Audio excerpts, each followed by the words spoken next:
Hello बच्चों, let's read the question. The question says a particle of mass capital M is moved rectilinearly under a constant power P naught. At the some instant after the start, its speed is v. At later instant, the speed is 2v.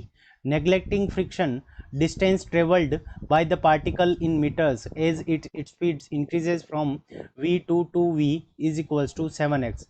Find value of x. If P naught is equals to 4 watt, M is equals to 12 kg and V is equals to 3 metre per second. ठीक है बच्चों, सो इस question के अंदर हमें क्या दे रखा है कि एक पार्टिकल है जिसका मास क्या है, M है। सो ये मान लेते हैं कि हमारा एक ब्लॉक की क्या है, पार्टिकल है। अब यहाँ पे इसका मास कितना है, M है। अब यहाँ पे इसके ऊपर पावर क्या लग रहा है, P नॉट पावर लग रहा है। अब किसी इंस्टेंट के ऊपर ये यहाँ पे पहुँचता है और इस यहाँ पे इसकी जो वेलोसिटी होती है वो कितनी हो जाती है, यहाँ पे m मास और वेलोसिटी हो जाती है v। अब यहाँ पे क्या करता है, पावर वापस कांस्टेंट वही लगता है और ये क्या करता है कि डिस्टेंस ट्रेवल कर लेता है यहाँ से यहाँ तक 7x की डिस्टेंस ट्रेवल कर लेता है। ठीक है, ये डिस्टेंस हमारी कितनी है, 7x। और ये पार्टिकल हमारा कहाँ पे पहुँच जाता है, यहाँ पे, और इसकी वेलोसिटी क्या हो जाती है, 2v।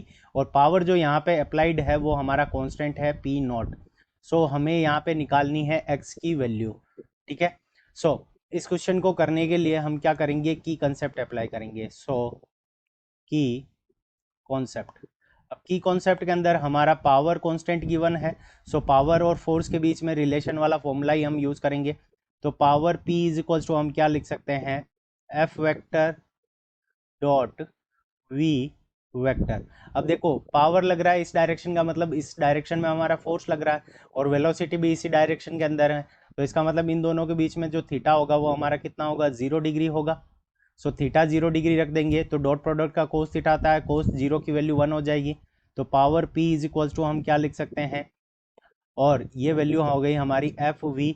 और ये वैल्यू हमें क्या गिवन है, कांस्टेंट गिवन है। एफ वैल्यू, एफ वी की वैल्यू हमें क्या गिवन है, कांस्टेंट गिवन है। और इसकी वैल्यू हमें कितनी गिवन है, पी नॉट के इक्वल है।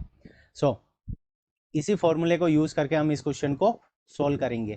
सो पावर की वैल्यू हमें कांस्टेंट गिवन है तो यहाँ पे लिख सकते हैं P naught is equals to, अब फोर्स को हम क्या लिख सकते हैं, mass multiplied by acceleration M A, और यहाँ पे क्या हो जाएगा v।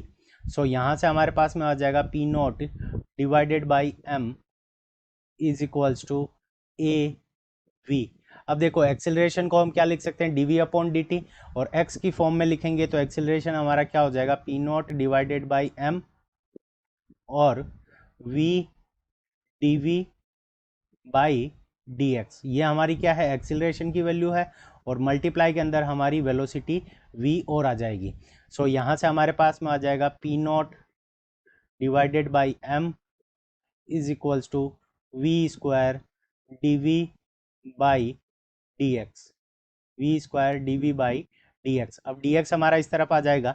सो ये वैल्यू हो जाएगी P not divided by M D X is equals to P not divided by M D X is equals to, और यहाँ से क्या आ जाएगा, वी स्क्वायर डी वी। ठीक है बच्चों, सो ये हमारे पास में वैल्यू आ गई। सो अब हम क्या करेंगे कि यहाँ से डिस्टेंस जो मूव हो रही है वो हमारी कितनी है, 7x। तो इंटीग्रेशन कर लेंगे दोनों side. So integration P not divided by M, ये हमारी कांस्टेंट वैल्यू है तो ये इंटीग्रेशन के बाहर आ जाएगी। सो इंटीग्रेशन यहाँ पे 0 टू 7x, 0 टू 7x, और यहाँ पे क्या आ जाएगा हमारा dx इज इक्वल्स टू, यहाँ पे वेलोसिटी कहाँ से कहाँ तक चेंज हो रही है, v से 2v, और यहाँ पे क्या है v स्क्वायर, और यहाँ पे हो जाएगा dv। अब देखो इसका इंटीग्रेशन करेंगे तो dx का क्या आ जाएगा, x। सो यहाँ से p not divided by m, और वैल्यू हमारी आ गई x, और इंटीग्रेशन कहाँ से होगा, 0 से 7x तक इज इक्वल्स टू, यहाँ पे वी स्क्वायर का इंटीग्रेशन करेंगे तो वी क्यूब डिवाइडेड बाई 3, और इंटीग्रेशन की अब लिमिट लगा देंगे, पुट कर देंगे। So v to v. अब देखो यहाँ से 7x आ जाएगा। So p not divided by m multiplied by 7x is equals to, यहाँ से v क्यूब 2v का क्यूब करेंगे तो यहाँ से हमारे पास में आ जाएगा, अपॉन के अंदर जो 3 है वो बाहर ले लेते हैं। सो अपॉन के अंदर जो 3 है वो बाहर आ जाएगा हमारा। सो 1 डिवाइडेड बाई 3 ये बाहर आ गया।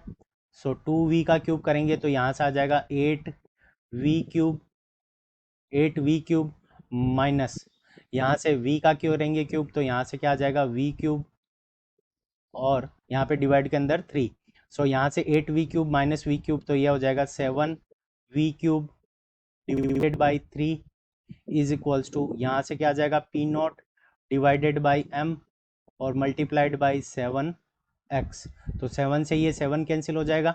सो अब हम वैल्यूज पुट करेंगे। पी नॉट की वैल्यू हमें कितनी गिवन है 4 वॉट डिवाइडेड बाई मास हमें कितना गिवन है 12 और multiplied by x is equals to v की वैल्यू हमें कितनी गिवन है 3 मीटर पर सेकेंड। सो 3 का स्क्वायर यहाँ पे कितना हो जाएगा 27 divided by 3। So 27 divided by 3 करेंगे तो यहाँ पे हमारे पास में कितना आ जाएगा 9। सो x इज इक्वल्स टू हमारे पास में कितना आ जाएगा 9 multiplied by 12 divided by 4। So x की वैल्यू हमारे पास में कितनी आ जाएगी 9 मल्टीप्लाइड बाई 12 डिवाइडेड बाई 4। सो इसकी वैल्यू को कैंसिल करेंगे तो यहाँ से हमारे पास में कितना आ जाएगा 3। सो 9 मल्टीप्लाइड बाई 3 तो x की वैल्यू हमारे पास में कितनी आ जाएगी 27। सो x की वैल्यू हमारे पास में कितनी आ गई 27 metres. So 27 meters is the correct answer of this question. I hope you understood it well. Best of luck. Thank you.